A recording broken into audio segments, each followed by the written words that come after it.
directly exporting our services, this would provide us with the option to use an intermediary service with our main weakness that Elaine mentioned, which is our lack of experience and networking within China. And we can also combat this by leveraging our current strengths, which is our existing networks of universities and clientele within the United States, and we can use them to further reach current universities and companies that have a presence in China. By directly exporting our services, we would have also the most control, which is very important in this scenario because our service, for the circumstance of our service is directed towards a very niche market, and we're very particular about how it's delivered. And so in order to maintain a consistency in the delivery of our product, we need to have the most control over the entire process.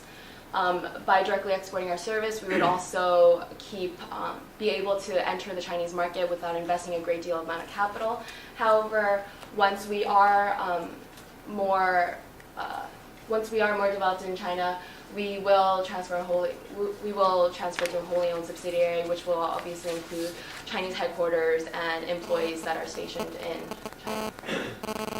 As far as service adaptation goes, we will offer this similar services that we offer in the U.S. These include educational outreach programs and marketing internships, and these will all be available to the Chinese students within the universities, and with the obvious modification of using the companies that are obviously in China. And obviously, in order to do this, we need to build a stronger clientele base in China. And we decided that for our company, we don't need a separate international division as of yet because we don't have a very strong global presence. We're currently only in Puerto Rico, Morocco, and now China, and so we only need a few international specialists for each country. And by doing this, we can avoid duplicating our corporate functions, which would include administrative tasks and accounting and things such as that. And also, because of the circumstance for our service, there's a low labor requirement because of the way our service is distributed, which is mainly through technology. It doesn't require a lot of employees to actually be physically present in the country itself, and Krista will actually go into the distribution. Okay, I'm going to talk about price now. China is a developing country, and this will definitely need to be taken into consideration when we're setting prices for our services. Therefore, adapted price would make most sense. We'll be able to standardize our product. We will not be able to standardize our product to match those that are offered in the U.S. or Canada. The services that we offer are so specialized and adapted that it would be beneficial to set a different price at each university within China. We would need to offer services at a lower price than in the U.S. due to the differing economic structures. We are selling a service that is not actual tangible product.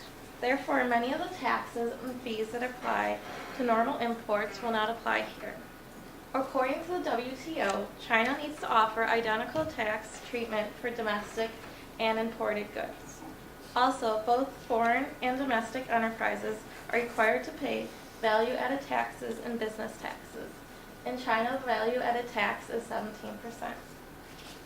People in China tend to spend less money than consumers in the U.S. Also, it is known that younger Chinese consumers are very brand conscious. The culture in China is very different from the U.S. For example, the number 8 is associated with prosperity and good luck, while the number 4 is associated with death. We will definitely need to take this into consideration when setting our prices. These are just some of the major universities in China that we would sell our services to. And of course, these would also be adapted for the Chinese market. It would be wise to start off with offering our service to just a few universities to get an idea of how well a program works in China. Also, these universities should be located within bigger cities because they will have access to larger marketing firms there. Through learning business practices from other companies in China, EdVenture partners will learn how to succeed in the Chinese market. Our main source of distribution in China will be through the internet. This way, we'll be able to provide information for both marketers and educators in China. And also, we would offer 2 websites, one in Chinese and one in English. In regards to branding strategy, there are a few things to consider. The fact that EdVenture Partners operates in a very unique service category and that their consumers play an integral role in the service that they receive. Therefore, both marketing and university partners are very, very important to their brand image. In order to gain brand awareness, both prominent global corporations and top business-oriented universities will be targeted, as LA mentioned. Within China, there is a large presence of global citizens as well as Chris also mentioned, very brand-conscious individuals. And due to the consumer revolution in China, competition amongst foreign products and services has placed brand awareness at the forefront of winning over Chinese consumers within this market. Furthermore, the brand's equity model within China that consists of 3 levels: Corporation Ability Association, Brand Quality, and Brand Resonance. As of right now, Corporation Ability Association is the strongest indicator of brand awareness within China, and that has to do with the quality of the product that the association consumers make with the product and the producers. Therefore, within China, consumers are more likely to regard to a well-known company with a high level of quality product. As far as a particular strategy for EdVenture Partners, we would like to pursue international branding via a global strategy. Therefore, certain activities will be standardized in order to realize cost improvements. However, certain features in regards to the marketing mix will be adapted to the Chinese market. And pertaining to that, it has a lot to do with